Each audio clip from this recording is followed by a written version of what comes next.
Salam alaikum Azul Fillaoun, bonjour.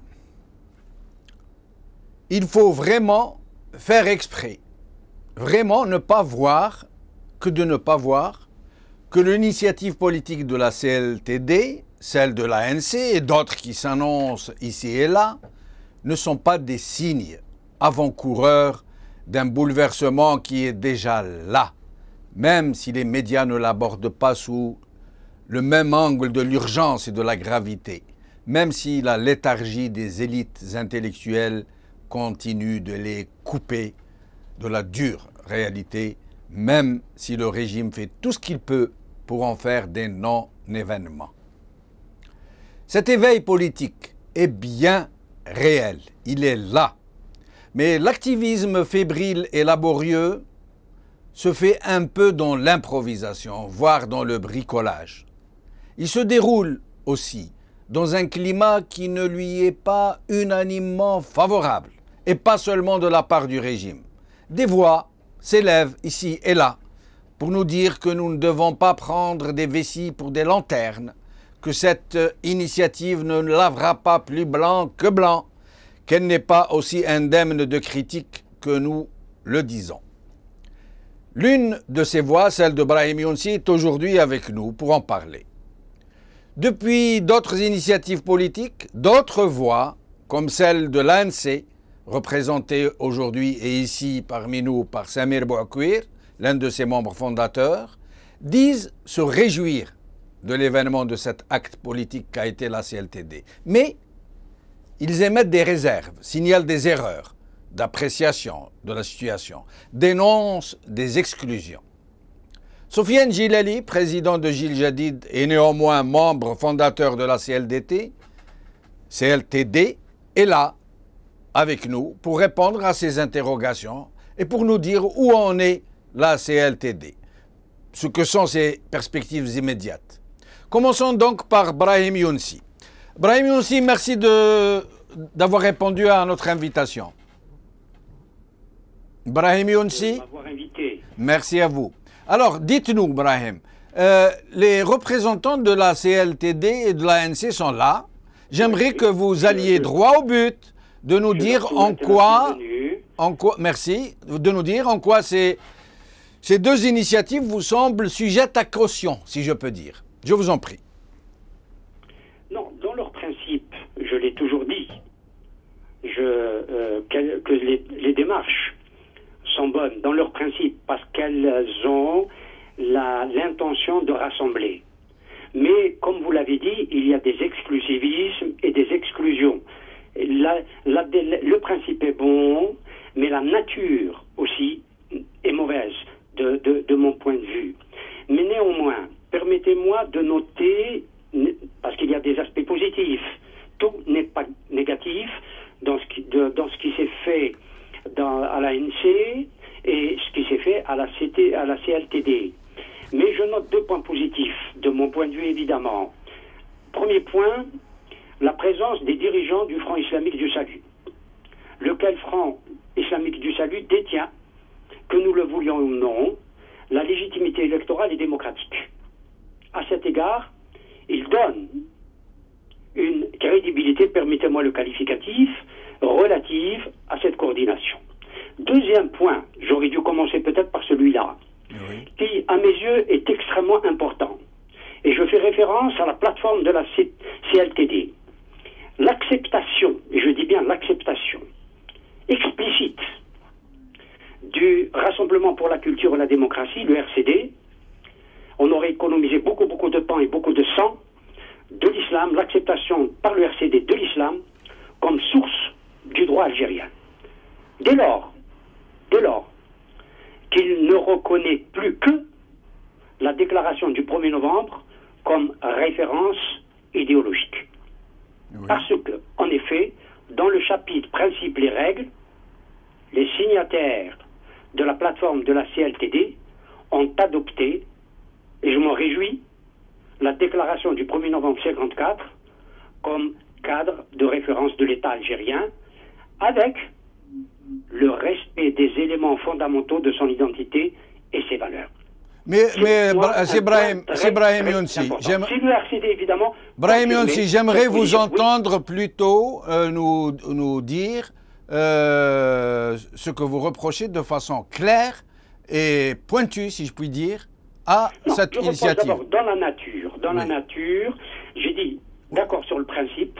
Non, on est d'accord sur le principe, il y a des points positifs. Je voulais noter d'abord les points de convergence et les points de positifs à mes yeux. D'autre part, si vous voulez les points de désaccord sur le principe. Voilà, j'aimerais que vous y alliez directement. Oui, sur le principe, il n'y a aucun problème pour se rassembler. Sur la nature, notamment de la CLTD, c'est sa composante. Sa composante qui, de mon point de vue, constitue un bloc du pouvoir.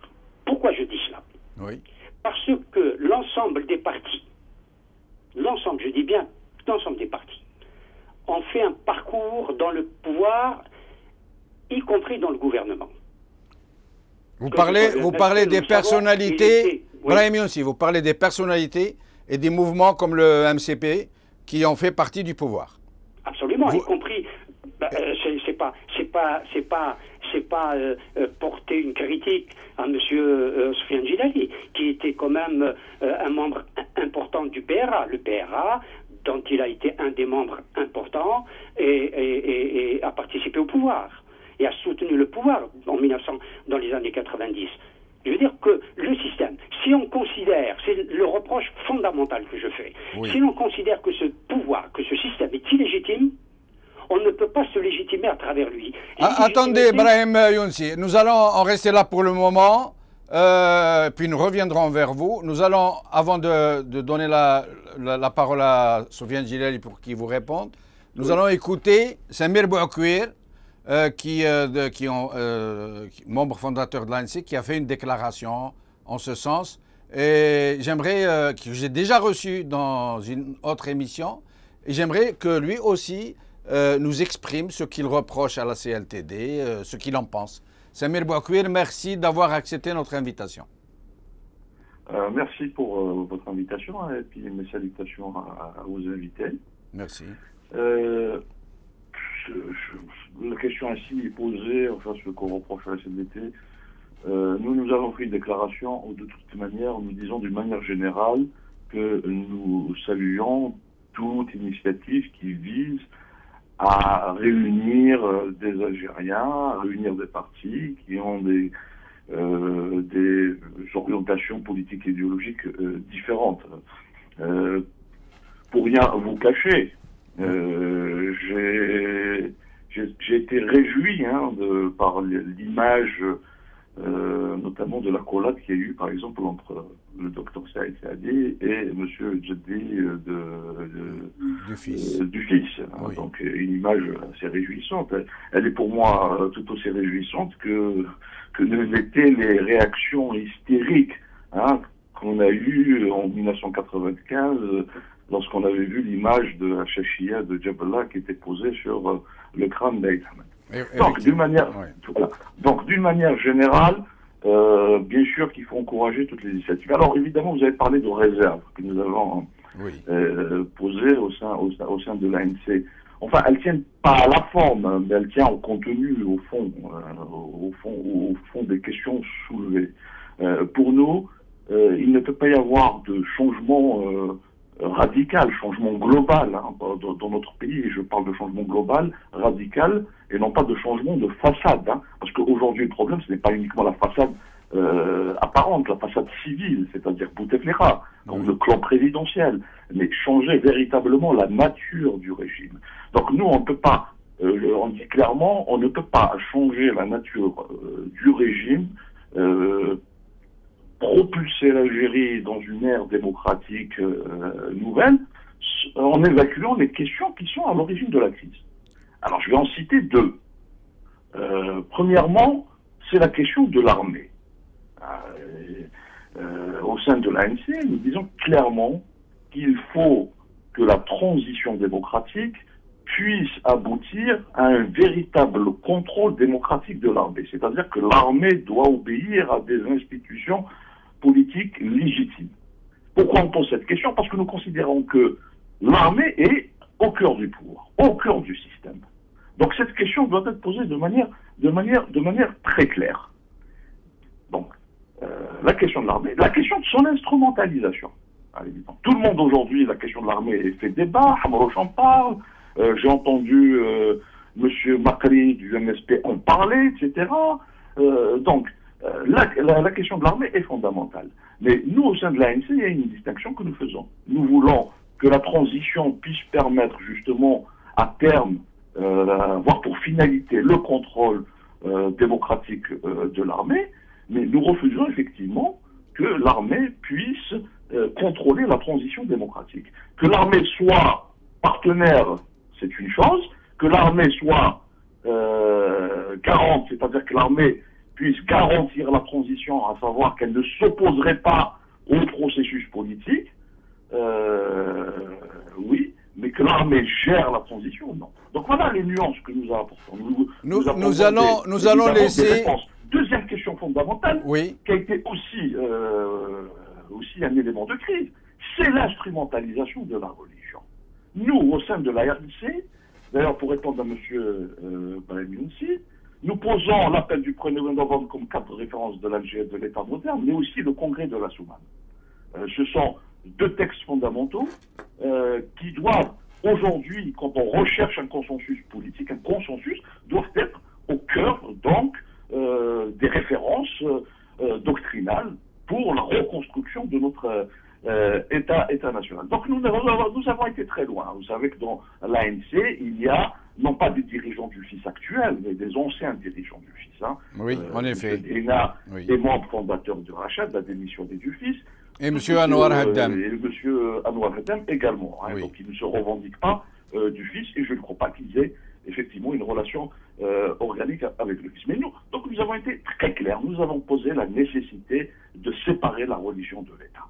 Il faut cesser d'instrumentaliser la religion, que ce soit par l'État ou que ce soit par les partis extrémistes. Je crois que vous avez Samir Bouakwir. Samir Bouakwir. Est un facteur de Samir Bouakwir, je crois qu'une précision de taille. Samir Bouakwir.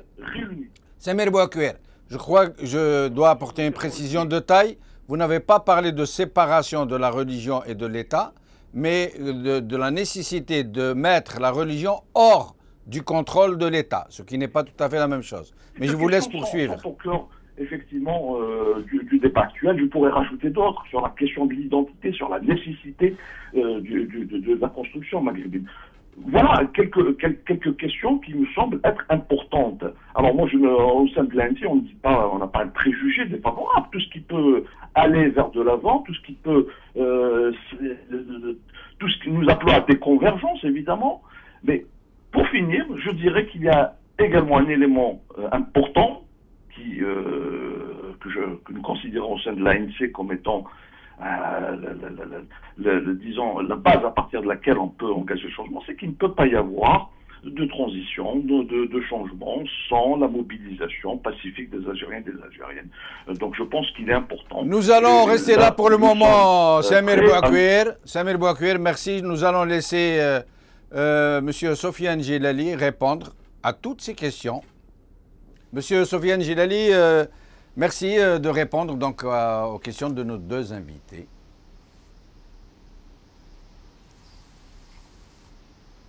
Sofiane Djellali, vous m'entendez? Oui, je vous entends, mais il y a un petit souci technique parce que j'entends en même temps la régie et je n'arrive pas à suivre le débat. Je ne sais pas si on peut éviter que le son de la régie me revienne. Ah, d'accord. Ça couvre complètement le son et la discussion. Oui, malheureusement, que je n'ai pas bien pu suivre. Très bien. Donc, Monsieur Sofiane Djellali entend le son de la régie. J'espère que le problème va être réglé. Je vous en prie.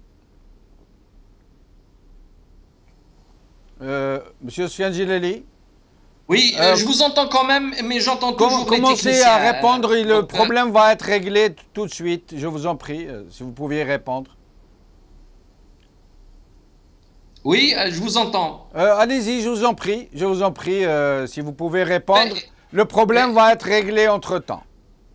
Écoutez, je vais essayer de rentrer dans un débat que je n'ai en fait pas suivi. J'ai pris juste quelques bribes. Bon, j'ai compris que M. Brahim Younsi, au début, avait intervenu, et puis ensuite Samir Bouakwir, que je salue, les deux d'ailleurs, que je les salue d'Alger. Oui, sur le principe de la conférence, de la réunion, etc., je pense que tout le monde est d'accord qu'il est temps qu'en Algérie, il y ait un vrai contre-pouvoir. Oui, oui, je vous entends. Poursuivez, Vous monsieur. m'entendez? Oui, oui, très bien. Et que ce contre-pouvoir ne peut venir que de l'effort collectif de l'ensemble de cette opposition.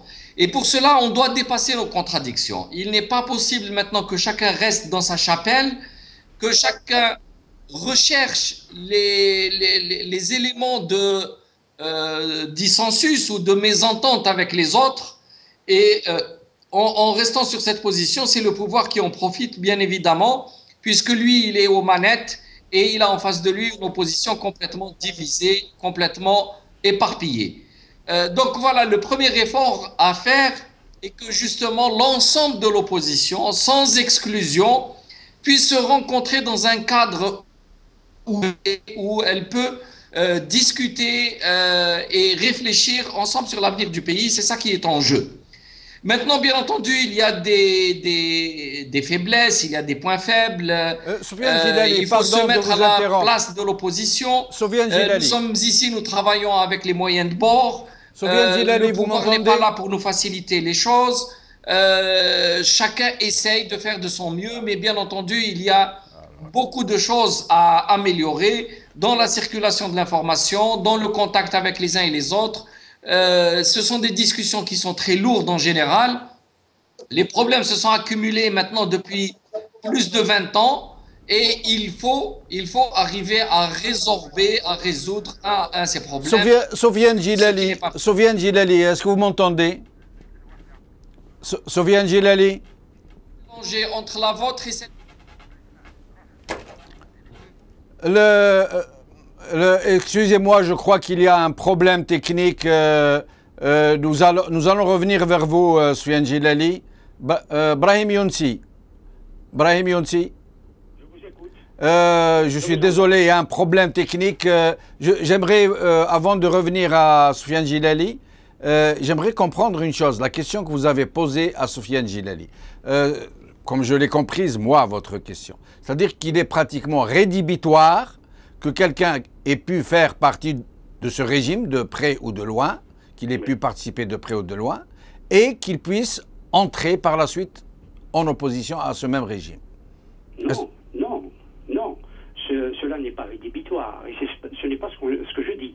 Mais être la tête de pont de l'opposition, oui, se déclarer locomotive de l'opposition, alors qu'il y a encore quelques semaines, quelques mois. Mais pourquoi pas j'aimerais que vous expliquiez le fond de votre pensée. À partir du moment que ce n'est pas rédhibitoire, que quelqu'un qui a participé peu ou prou au régime peut par la suite entrer en opposition. C'est une question de crédibilité, M. Benchenouf. C'est une question de crédibilité.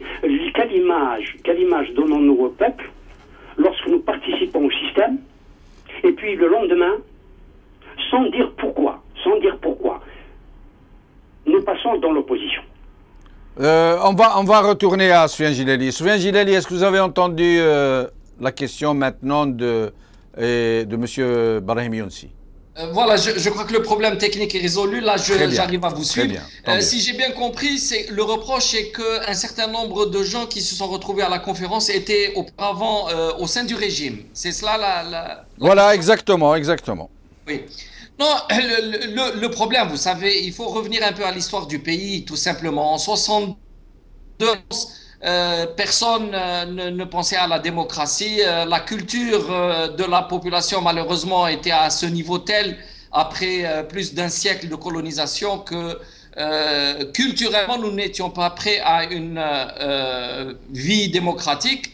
Et le parti unique nous a menés jusqu'au mur, en fait, en 89. Mais globalement, les cadres du pays, l'intelligentsia, etc., se sont retrouvés sur le même bateau. Maintenant, il faut préparer, après une malheureuse expérience à partir de 89 jusqu'à 2014, où tout piétine. Je crois qu'il faut sortir des anciens sentiers battus et chercher à reconstruire un modèle d'état de droit et de démocratie. Alors, si on part sur les procès des uns et des autres, je crois qu'on n'en finira jamais. Je peux prendre un exemple juste pour faire toucher le problème. Ibrahim Younsi qui est avec vous, je pense qu'il était très proche de Ahmed Taleb el-Ibrahimi en 99 et il était dans sa propre campagne électorale. Monsieur Taleb el-Ibrahimi qui a une très bonne image dans le pays, mais n'empêche qu'il a été durant tout le règne de Boumedienne et puis ensuite de Chadli, il était au pouvoir. Et c'est pas pour cela qu'il faut le condamner. Et je comprends tout à fait qu'on puisse le soutenir. C'est tout à fait honorable. Donc, il ne faut pas jouer sur l'image du passé. Il y a des gens qui ont fait des erreurs. L'important est qu'ils n'ont pas commis d'actes contre la population ou n'ont pas été impliqués dans de la répression ou pas impliqués dans de la corruption telle qu'on le vit aujourd'hui. Donc, il ne faut pas diaboliser les gens et il faut repartir sur une base consensuelle. Si à réouvrir les dossiers de la haine, de la frustration et des anciens ressentiments, ça sera trop compliqué pour le pays pour supporter cela. Concernant, Soufiane Djilali, concernant les deux questions de Samir Bouakouir, commençons par celle de l'armée. Il dit, c'est vrai que certains de vos membres ont eu des déclarations concernant l'intervention de l'armée ou l'accompagnement de celle-ci. Oui. Les gens diffèrent selon leur approche. Vous n'avez pas une position claire oui. concernant l'armée.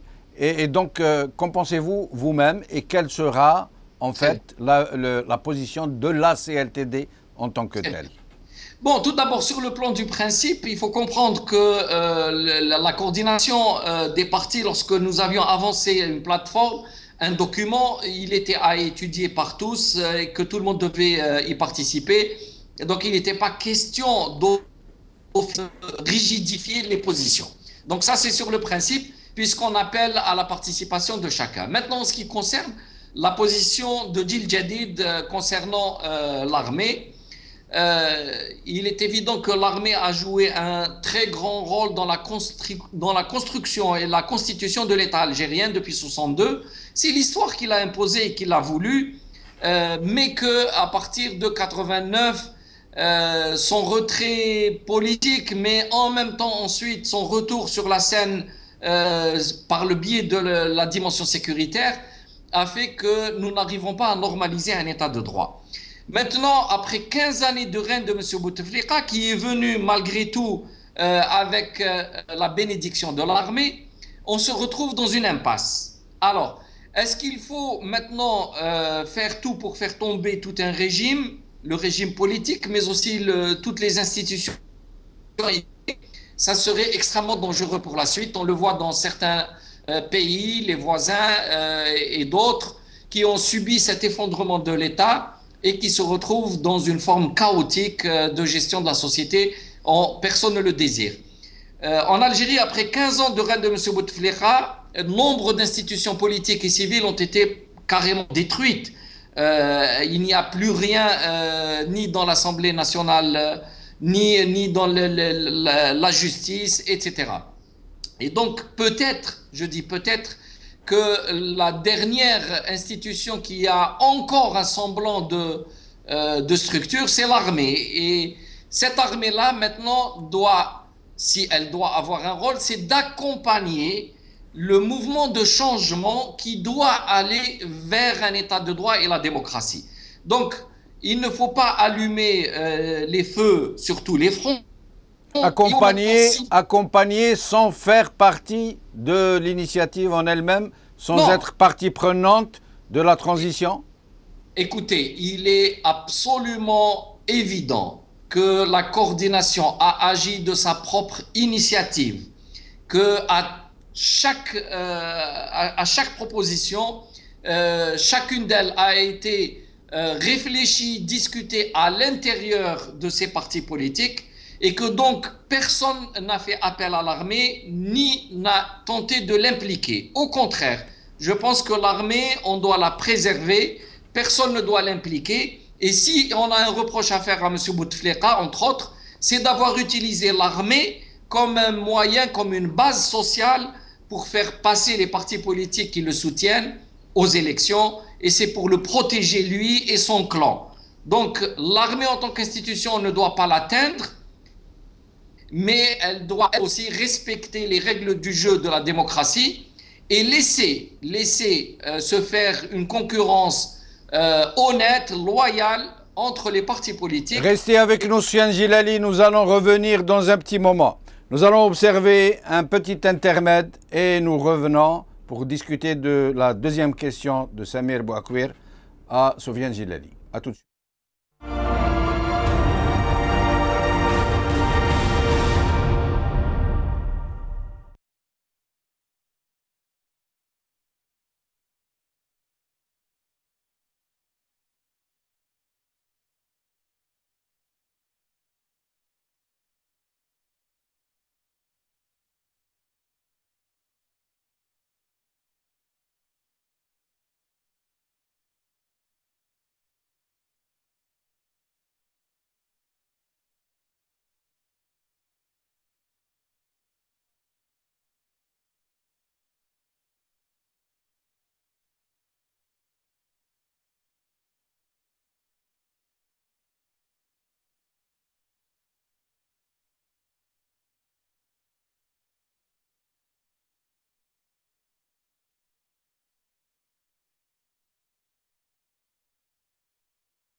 Salam alaikum Azulfillaoun, bonjour de nouveau.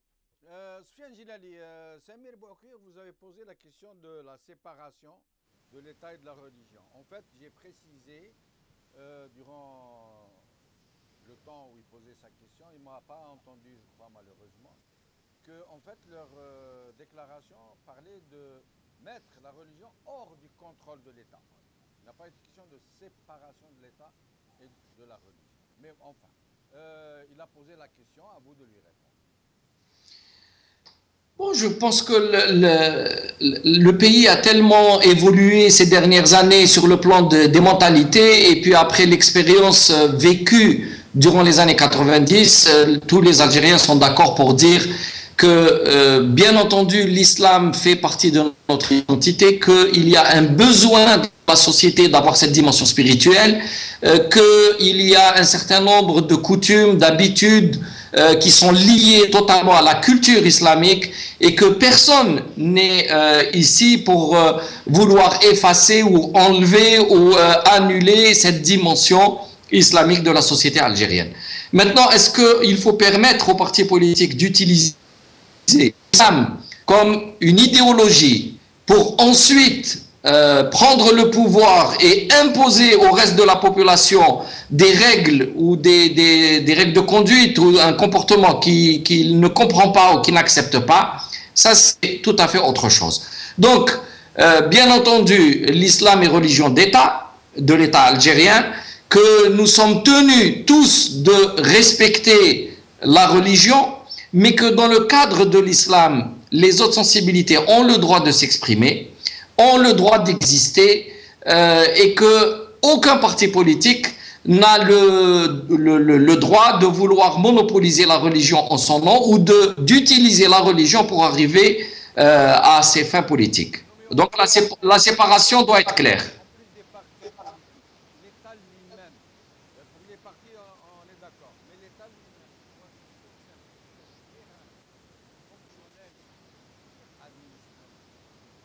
Religion, sur les structures de la religion, par exemple avoir un ministre de la religion, avoir barre sur les mosquées, pouvoir les influencer, avoir un pouvoir de nomination, etc.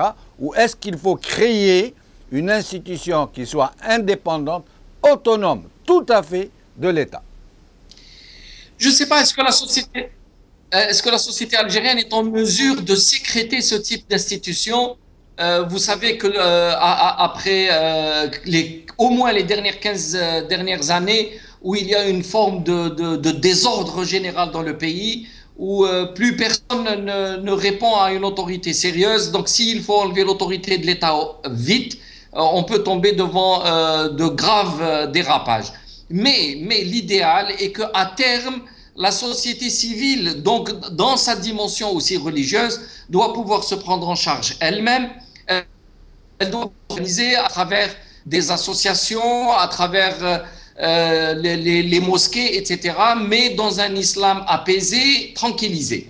Ça, il faut aboutir à cette situation, mais ça ne se fera pas en 1 an ou en 5 ans, malheureusement.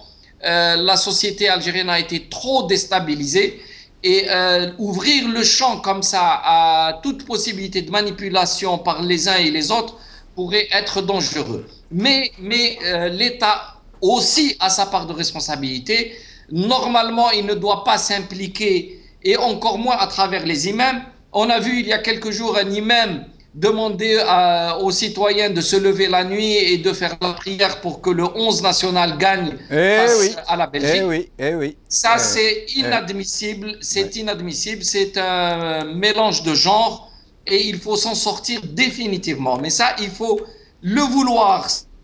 C'est réparer la société à cela et aboutir à une religion, à la pratique d'une religion de la façon la plus tranquille et apaisée qui soit. Soufiane Djillali, une question de ma part avant de revenir à nos invités.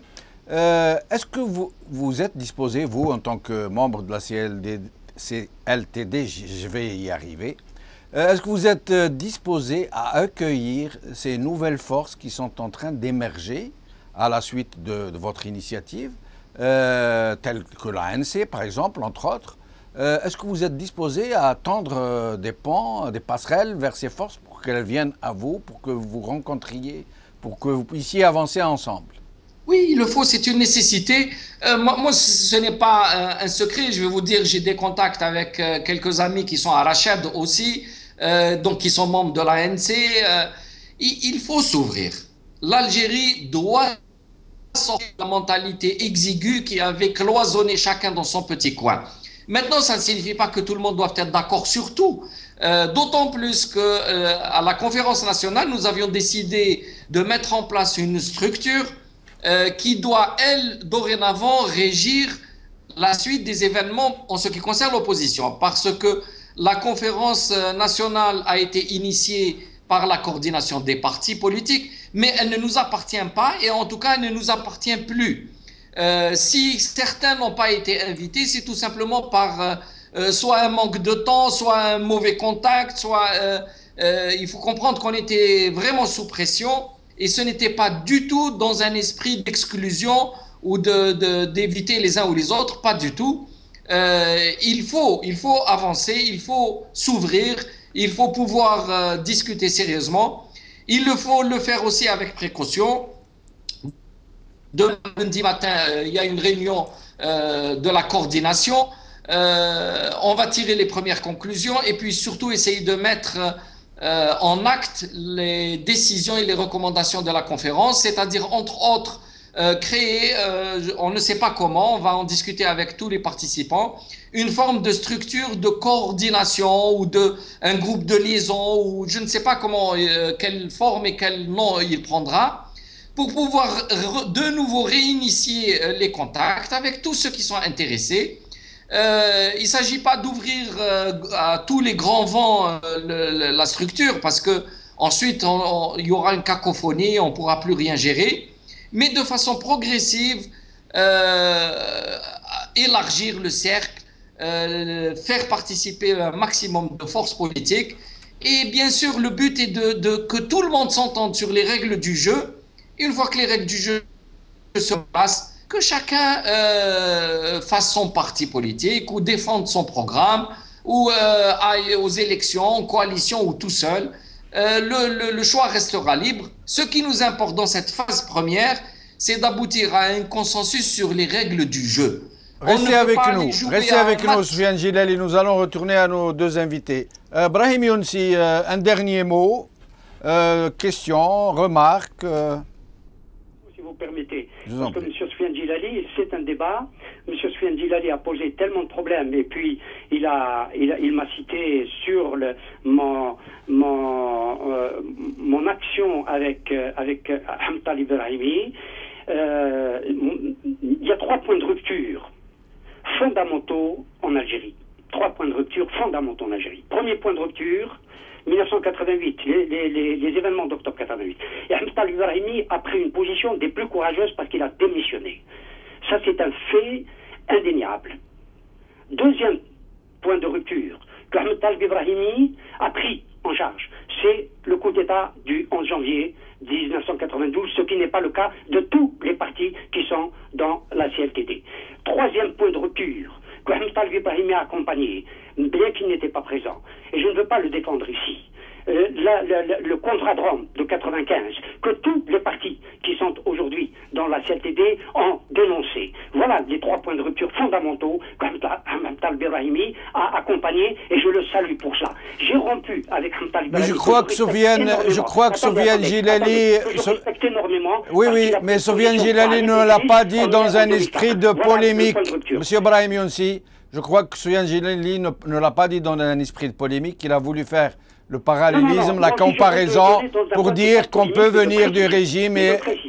De précision. Il y a les uns et les autres. Ceux qui ont accompagné le pouvoir depuis le coup d'État de janvier 92. Voilà le point de rupture fondamental. Il y a ceux qui ont accompagné le coup d'État, qui ont accepté le coup d'État, et ceux qui ne l'ont pas accepté, qui l'ont combattu le coup d'État. Ça, c'est un fait. Mais dans la CLTD, il y a des représentants du FIS qui a été la principale victime de ce coup d'État.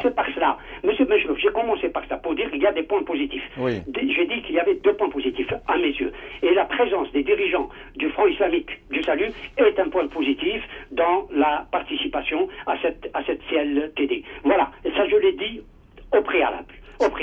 Il y a aussi des points importants qu'il faut soulever, que soulève la plateforme. J'en ai soulevé un et j'ai dit que c'est une bonne chose, à savoir que le RCD aujourd'hui ne reconnaît plus qu'un seul texte, c'est la déclaration de novembre 54, et c'est énorme, et c'est très important. Il y a d'autres questions qui se posent dans la CLTD, à savoir, et je les cite, sur les critères de la transition posée par la CLTD. Il y a un point important et capital qui me paraît détourner la souveraineté populaire au profit des partis et d'acteurs politiques, à savoir, et je les cite, l'élaboration d'une constitution consensuelle entre les principaux acteurs politiques pour parachever la transition démocratique. Quid de la constituante? Oui. C'est encore une fois une tentative de confiscation de la volonté populaire. Il faut dire les choses à notre peuple qui a discrédité l'opposition. Oui. Par ceux qui sont aujourd'hui. Et je suis d'accord avec monsieur Salah Bouakwir, Samir Bouakwir, oui. quand il dit, et parce qu'il a donné très récemment un entretien à un journal électronique, sauf je ne suis pas d'accord avec lui sur un point, mais je suis d'accord avec lui sur beaucoup de points, à savoir que les partis du boycott, et c'est lui qui le dit, et je le rejoins là-dessus, doivent commencer par retirer leurs élus de toutes les assemblées. Ce sera, et il le dit à juste titre, un excellent gage de sincérité politique. Voilà les démarches qu'il faut commencer au préalable de faire. Le peuple ne peut que donner crédit à ce qui est en train de se faire. Je crois qu'il faut avoir une cohérence dans ses positions et sa démarche politique. Voilà ce qu'il faut faire. Tout cela a été jeté aux orties. D'accord. Monsieur Brahim Younsi, j'aimerais seulement vous préciser que je n'ai pas respecté la parité du temps entre les invités parce qu'en fait, vous et Samir Bouakwir êtes les invités pour poser des questions à un représentant de la CLTD. Monsieur Soufiane Djilali. Oui, ce n'est pas un débat. Je viens de poser un premier problème, celui de la souveraineté populaire et de la Constitution. Deuxième point important, qui me paraît important, parce que la Constitution n'est pas l'affaire des seuls acteurs politiques, c'est l'affaire du pouvoir constituant originaire, c'est-à-dire le peuple. Oui. D'autant que les membres de la CTLT, les signataires de la plateforme de la CTLT, parlent d'adoption d'une méthode scientifique. Alors bon, il faut peut-être aller vers cette méthode scientifique. Je ne sais pas laquelle, mais il faut y aller. Autre point important, si vous me permettez. Mais je vous demanderai d'abréger un peu parce que nous sommes vers la fin. Oui. C'est à la fois la question de la consultation, mais aussi surtout l'impunité. L'impunité. La CLTD n'en parle pas de l'impunité, dont bénéficient pas seulement les corrompus, parce qu'ils parlent de l'impunité seulement des corrompus, il faut punir les corrompus, mais il y a aussi les crimes qui ont été commis. Est-ce que nous allons pas faire passer ça par perte des profits? Il y a des crimes et des crimes contre l'humanité, et nous le disions tous. Très bien, merci Ibrahim Younsi. Samir Bouakwir, si vous avez quelque chose à ajouter avant de donner la réponse finale à M. Soufiane Djilali. Vous m'entendez? Oui, on vous entend très bien. Oui, simplement sur la forme de l'émission, il n'a jamais été question de participer à cette émission pour poser des questions. C'est pas ce que j'avais compris. Pour moi, c'était de participer à un débat. Donc, je suis un petit peu étonné que vous disiez cela. Je suis un peu étonné de la répartition du temps de parole. Donc moi, je ne suis pas là pour poser des questions. Je suis là. Si vous me permettez. De cela. Je tiens à préciser cela. Oui, mais si vous me permettez, Samir Bouakwir. D'honnêteté intellectuelle. Deuxièmement, je vais quand même apporter, parce que moi, ce qui m'intéresse, c'est les débats de fond. Oui. Sur la question de l'instrumentalisation de l'armée par Bouteflika, je m'inscris en faux. C'est une fausse, l'analyse est fausse. C'est les chefs militaires qui ont imposé Bouteflika en 99. C'est les chefs militaires qui l'ont imposé successivement en 2004, en 2009, et c'est toujours les chefs militaires qui l'ont reconduit en 2014. Donc le cœur du pouvoir, alors quand je parle de l'armée, je ne parle pas de l'institution, je ne parle pas de ceux des soldats, je ne parle pas de l'encadrement de l'armée, mais je parle des chefs militaires qui ont tous plus de 70 ans et qui se comportent comme les véritables tuteurs de l'Algérie. Donc pour moi, on ne peut pas faire l'impasse sur cela. Il faut poser clairement le débat de cette manière-là. Il ne peut pas y avoir de transition, de changement, si les chefs militaires actuellement en poste ne sont pas contraints d'une manière ou d'une autre à accepter le changement. Donc il s'agit d'une véritable d'une stratégie de mobilisation. C'est pour ça au sein de l'ANC, nous adressons aux Algériens, parce que sans mobilisation des Algériens, il est vain d'espérer un changement. Alors, autre chose, sur la question de la religion, je pense qu'il est important d'être clair. Quand j'ai soulevé le problème, je l'ai soulevé par rapport donc à la plateforme de la conférence nationale, donc la CNTD ou la CLTD. Je n'ai pas posé la question à M. Soufiane Djilali de Djil Jadid. Donc, moi, ce qui m'intéresse, c'est d'avoir des engagements très clairs de ceux précisément qui ont instrumentalisé la religion durant des années, un engagement très clair pour qu'ils cessent d'instrumentaliser également la religion. Donc, je parle des deux parties, c'est-à-dire du pouvoir en place, hein, et également de ce qu'on appelle les islamistes. Donc, qu'il y ait des engagements clairs aujourd'hui. Hein, lorsqu'on se déplace à Alger, etc., il y a une véritable pression sociale. On entend parler de plage islamiste, etc. Qu'est-ce que cela veut dire? Donc, les hommes politiques qui sont en charge de cela, hein, qui se disent islamistes, doivent prendre des engagements publics en rapport avec cette question. Donc voilà, ce sont des questions de fond. D'accord, Samir Bouakwir, merci beaucoup. Je tiens néanmoins à vous préciser que peut-être qu'il y a eu équivoque, ambiguïté, mais quand je vous ai appelé au téléphone, on a bien parlé de poser des questions à un représentant de la CLTD, notamment dans le sens de votre déclaration, celle de l'ANC, des questions que vous posiez. Peut-être que nous nous sommes mal compris l'un l'autre. Sinon, Soufiane Gilali, il vous reste moins de 3 minutes. Si vous pouviez essayer de répondre à l'un et l'autre invité. Oui, vous savez, dans la situation actuelle du pays, il est extrêmement difficile de créer une forme d'homogénéité de la pensée. Les événements se sont déroulés de façon très intense pendant une vingtaine d'années. Il y a des drames derrière, de partout, de tous les côtés. Et il ne faut pas prendre la posture de la victime qui a absolument raison contre tous, surtout. Probablement, il y a des erreurs qui ont été commises de part et d'autre. Tout le monde est responsable. Voilà, il ne faut dégager sa responsabilité sur personne. Moi, j'ai été heureux que M. Taleb El-Ibrahimi, par exemple, qui n'a pas pu assister à la conférence pour des raisons tout à fait personnelles, mais qu'il a fait parvenir un message de soutien. Donc, ça signifie que les hommes de grande valeur comprennent qu'à des moments de l'histoire, il faut dépasser les contradictions et aller vers l'avant. Maintenant, on ne peut pas réouvrir l'ensemble des problèmes qui remontent à 1962, mais il faut au contraire ouvrir le dossier et le dossier de l'avenir. Comment on va construire l'Algérie à partir maintenant des matériaux qui sont là? Il y a des Algériens qui ont subi, il y a des Algériens qui ont au contraire été de l'autre côté, mais on est tous Algériens, on a le même passeport. Il faut qu'on trouve un champ politique qui soit maintenant clair, où la légalité peut s'exprimer, où chacun peut être protégé, où le droit prime la force, etc. Donc, comment construire tous ensemble cet avenir-là dont on a besoin? Et arrêtons de juger les uns et les autres sur le passé, cela ne sert absolument à rien maintenant. Merci beaucoup, en espérant vous revoir bientôt. Merci à Samir Bouakwir, merci à Brahim Younsi. Sur ce, cette émission est maintenant terminée. Au revoir. Salam alaikum. Azul Fillaoun.